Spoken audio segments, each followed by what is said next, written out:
ಅವರನ್ನ ಈ ಪ್ರಕರಣದಲ್ಲಿ ಉದ್ದೇಶಪೂರ್ವಕವಾಗಿ ಸಿಲುಕಿಸಲಾಗ್ತಿದೆ ಅನ್ನುವಂಥದ್ದು ಬಹಳ ಜನರ ಆರೋಪ. ನೋಡಿ, ನಾನು ಈ ಸರ್ಕಾರಕ್ಕೆ ಸವಾಲಾಗ್ತೀನಿ. ಫೆಬ್ರವರಿಯಲ್ಲಿ ನಡೆದಂಥ ಘಟನೆ ನಂತರ 60 ದಿವಸಗಳಿಂದ ಕೇಸ್ ಕೊಡೋದು ಹೆಣ್ಮಗಳು ಅಂದರೆ ರಾಜಕೀಯ ಪ್ರೇರಿತ ದೂರು.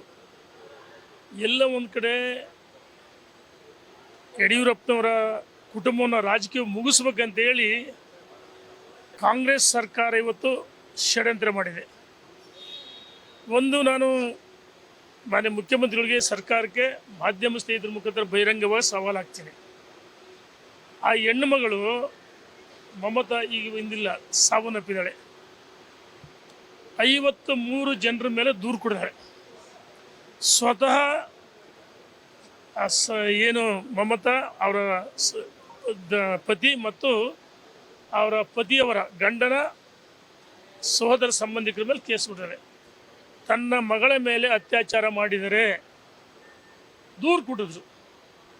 ಮತ್ತು ಬಜಾಜ್ ಕಂಪನಿ 5,000 ಕೋಟಿ ನನಗೆ ಹಣ ಕೊಡಬೇಕು, ಹಣವನ್ನು ವಾಪಸ್ ಕೊಡಿಸ್ಬೇಕು, ನನ್ನ ಮಗಳಿಗೆ ಅನ್ಯಾಯ ಆಗಿದೆ ಅಂತೇಳಿ ಸನ್ಮಾನ್ಯ ಯಡಿಯೂರಪ್ಪನವ್ರನ್ನ ಭೇಟಿ ಮಾಡಿ ನ್ಯಾಯ ಕೇಳಿದ್ರು. ಸನ್ಮಾನ್ಯ ಯಡಿಯೂರಪ್ಪನವರು ಪೊಲೀಸ್ ಕಮಿಷನರ್ಗೆ ಸ್ವತಃ ಕರೆ ಮಾಡಿ ನ್ಯಾಯ ಕೊಡಬೇಕಂತ ಹೇಳಿದರೆ, ಅಂದರೆ ವಿಡಿಯೋ ಯಾವ ಕಾರಣಕ್ಕೋಸ್ಕರ ಉದ್ದೇಶಪೂರ್ವಕ ವಿಡಿಯೋ ಮಾಡ್ಕೊಂಡ್ರಿ?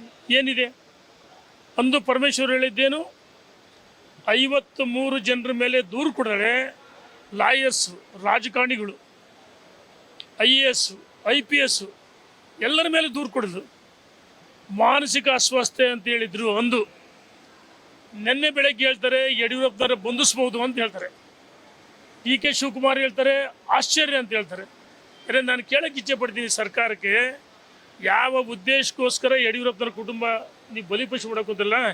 ಈ ರಾಜ್ಯದ ಜನ ನಿಮಗೆ ತಕ್ಕ ಪಾಠ ಕಲಿಸ್ತಾರೆ. ಈ ರಾಜ್ಯದಲ್ಲಿ ಸರ್ಕಾರ ಇದೇ ರೀತಿ ಯಡಿಯೂರಪ್ಪನವರ ಶಾಪ ತಟ್ಟುತ್ತೆ.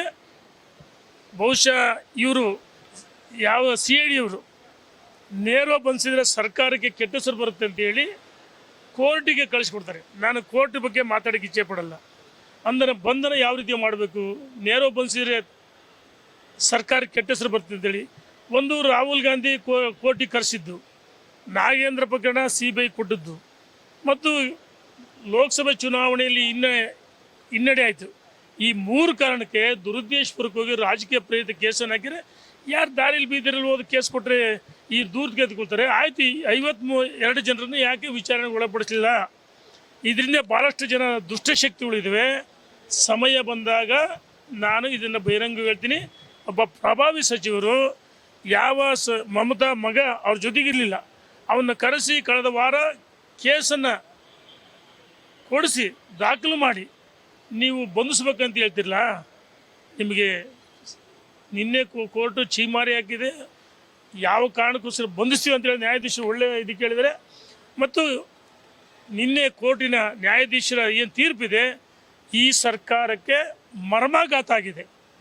ಈ ರೀತಿ ರಾಜಕೀಯ ದ್ವೇಷದ ಬಿಡಬೇಕು. ರಾಜಕೀಯ ದ್ವೇಷಕ್ಕೋಸ್ಕರ ಮಾಡ್ತಾ ಹೋದರೆ ಎಲ್ಲಿ ನಿಲ್ಲುತ್ತಿದ್ದು? ಯಡಿಯೂರಪ್ಪನವರ ಅಪರಾಧಿನ ಯಾರೋ ಆರೋಪ ಮಾಡ್ತಾರಂತ ತಕ್ಷಣ ನೀವು ಅವ್ರ ಮೇಲೆ ಜಾಮೀನು ರಹಿತ ವಾರಂಟ್ ಇದನ್ನು ಹೊರಡಿಸ್ತೀರಿ ಅಂತ ಏನರ್ಥ? ಇದು ಬಂದು ಸಾಧ್ಯವಿಲ್ಲ. ಆ ಹೆಣ್ಣು ಮಗಳು ಸ್ವತಃ ಮರಿಸ್ವಾಮಿ ರುದ್ರೇಶಿಗೆ ಕಳಿಸಿರ್ತಕ್ಕಂಥ ಲೊಕೇಶನ್ಗಳು ವಾಟ್ಸಪ್ ಇದೆ. ಅದು ನಾನು ಕೇಳೋಕ್ಕೆ ಇಚ್ಛೆ ಪಡ್ತೀನಿ. 5,000 ಕೋಟಿ ಬಜಾಜ್ ಕಂಪ್ನಿಯವ್ರು ಕೊಡಬೇಕಂದ್ರೆ ಈ ಹೆಣ್ಮಗಳು ಅಕೌಂಟ್ನಾಗ ಇತ್ತಣ, ವೈಟ್ ಮನಿನೋ ಬ್ಲ್ಯಾಕ್ ಮನಿನೋ, ಈ ಯಾರಣ ಎಲ್ಲಿಂದ ಬಂತು? ಇಷ್ಟೆಲ್ಲ ಆರೋಪ ಇದೆಯಲ್ಲ. 5,000 ಕೋಟಿ ಮತ್ತೆ ತನಿಖೆ ಮಾಡಿರಿ. ಅವಳ ಗಂಡನ್ನ ಮತ್ತು ಅವರ ಸಹೋದರ ಸಂಬಂಧಿಕರ ಹತ್ಯೆ ಮಾಡಿದೆ ಅಂತ, ಇದು ಅತ್ಯಾಚಾರ ಮಾಡಿದೆ ಅಂತ ಹೇಳಿಲ್ಲ, ಪೋಕ್ಸೋ ಕೇಸ್ ಇದೆಯಲ್ಲ, ಅವ್ರನ್ನ ಬಂಧಿಸ್ರಿ. ಯಡಿಯೂರಪ್ಪನವ್ರು ಈ ಬಂಧಿಸ್ಬೇಕಂತ ಹೇಳಿ ಭಾಳಷ್ಟು ದುಷ್ಟಶಕ್ತಿಗಳು ಷಡ್ಯಂತ್ರ ಇದೆ. ಈಗಾಗಲೇ ನ್ಯಾಯಾಧೀಶರು ಒಳ್ಳೆ ತೀರ್ಪು ಕೊಡಿದ್ರೆ ಇದನ್ನು ರಾಜ್ಯದ ಜನರಿಗೆ ಗೊತ್ತಿತ್ತು. ಯಡಿಯೂರಪ್ಪನವ್ರು ತಪ್ಪು ಮಾಡಿಲ್ಲ, ಆರೋಪ ಇದೇನು ಕೇವಲ ರಾಜಕೀಯ ಆರೋಪ ಅಂತ ಎಲ್ಲ ಗೊತ್ತು. ರಾಹುಲ್ ಗಾಂಧಿ ಕರೆಸಿದ್ದು ಮತ್ತು CBIಗೆ ನಾಗೇಂದ್ರ ಪ್ರಕರಣ ಕೊಟ್ಟಿದ್ದು, ಇದ್ರ ಜೊತೆಗೆ ಲೋಕಸಭೆ ಸಿಂಗಲ್ ಡಿಜಿಟಿ ಬಂದಿದ್ರು. ಇದು ರಾಜಕೀಯ ದ್ವೇಷಕ್ಕೋಸ್ಕರ ಈ ಕೇಸನ್ನು ಕೊಡಿಸಿ ಇವ್ರು ಹೇಳ್ತಾರೆ ಸಾಕ್ಷಿ ನಾಶ ಮಾಡ್ಬೋದು ಅಂತ ಹೇಳ್ತಾರೆ ಅಧಿಕಾರಿ, ಕೋರ್ಟಿಗೆ ಹೋಗ್ತಾರಲ್ಲ. ಹಂಗಾರೆ 60 ದಿವಸ ಯಡಿಯೂರಪ್ಪನವ್ರು ಹೊರಗಡೆ ಇದ್ರಲ್ಲ, ಅವತ್ತಾಗ ಸಾಕ್ಷಿ ನಾಶ ಮಾಡೋಕ್ಕೆ ಸಾಧ್ಯವಿಲ್ಲ? ಇದು ರಾಜಕೀಯ ಪ್ರೇರಿತ ಕೇಸು. ಈ ಸರ್ಕಾರಕ್ಕೆ ಮರ್ಮಾಘಾತ ಆಗಿದೆ, ಕಪಾಳ ಮೋಕ್ಷ ಆಗಿದೆ. ಇನ್ನು ಮುಂದಾದರೆ ಸರ್ಕಾರ ದ್ವೇಷ ರಾಜಕಾರಣ ಮಾಡಬೇಕು. ಇದೇ ರೀತಿ ಮಾಡ್ತಾ ಹೋದರೆ ಈ ರಾಜ್ಯದ ಜನ ನಿಮಗೆ ಪಾಠ ಕಲಿಸ್ತಾರೆ, ತಕ್ಕ ಪಾಠ ಕಲಿಸ್ತಾರೆ. ಈ ಸರ್ಕಾರ ಪತನ ಆಗುತ್ತೆ. ಯಡಿಯೂರಪ್ಪನ ಪ್ರಕರಣದಲ್ಲಿ ಸರ್ಕಾರ ಪತನ ಆಗುತ್ತೆ ಅಂತ ಹೇಳಕ್ಕೆ ಇಚ್ಛೆ ಪಡ್ತೀನಿ. ನೋಡಿ, ಇದು ರಾಜ್ಯದ ಜನ ದಂಗೆ ಹೇಳ್ತಾರೆ.